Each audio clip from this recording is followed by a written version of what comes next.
bersama. Ketemu lagi di channel Roni Ray. Kali ini aku bakalan sharing sama kalian tentang keresahan kita sebagai pengusaha, sebagai pedagang. Terkadang kita bingung ya, ketika usaha kita rame, kita sering lupa apa yang harus kita lakukan ketika usaha kita rame. Maksudnya rame itu bukan di satu hari itu rame ya, mungkin lagi bisa dibilang usaha kita sedang melejit, sedang naik, jadi pengunjungnya rame, pelanggan kita rame, biasanya kita lupa. Jadi akhirnya kita hanya berfokus pada bisnis kita atau usaha kita yang saat itu sedang rame.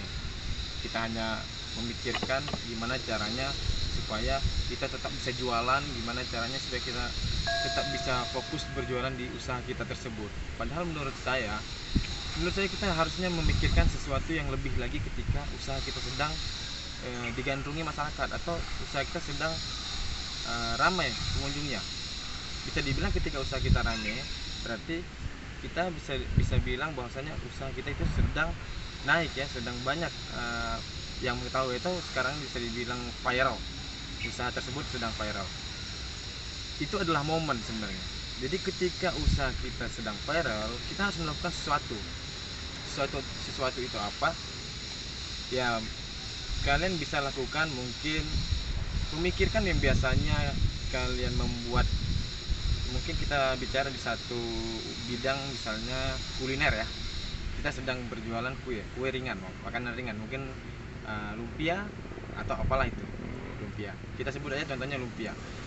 Suatu saat usaha kita rame, jualan lumpia kita rame, kemudian kita hanya berfokus pada supaya besok kita jualan, kita nggak tahu berapa yang kita butuhkan di hari tersebut.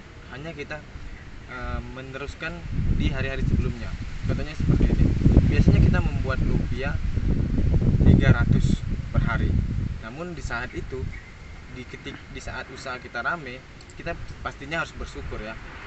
Yang tadinya kita berjualan dari jam 8 pagi sampai jam 5 sore, 300 lumpia itu habis.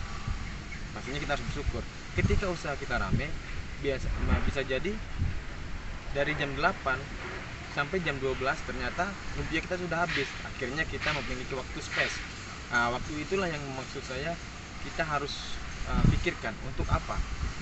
Seharusnya kita memikirkan menduplikasi atau meningkatkan kuantiti produk kita.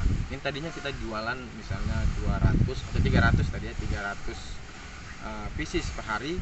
Ketika produk kita rame digandrungi orang atau rame dibeli oleh masyarakat, seharusnya kita meningkatkannya, mengupgrade kuantitinya. Yang tadinya 300, kita harus coba untuk memulai dengan 350, seperti itu. Kemudian jika 350 sudah habis, kita naikkan lagi ke 400. Biasanya mungkin semua orang bakalan berpikir seperti itu, tapi biasanya ada kendalanya seperti apa? Kendalanya adalah biaya produksi dan bagaimana cara memproduksi lebih banyak lagi. Nah, untuk itu bagaimana cara memproduksi produk lebih banyak lagi supaya tenaga kita tidak diforsir, kita tetap bisa berjualan dan bisa memproduksi lebih banyak lagi, akan saya share di video selanjutnya. Jangan lupa tonton dan subscribe channel Roni Ray. Assalamualaikum warahmatullahi wabarakatuh. Salam sukses bersama.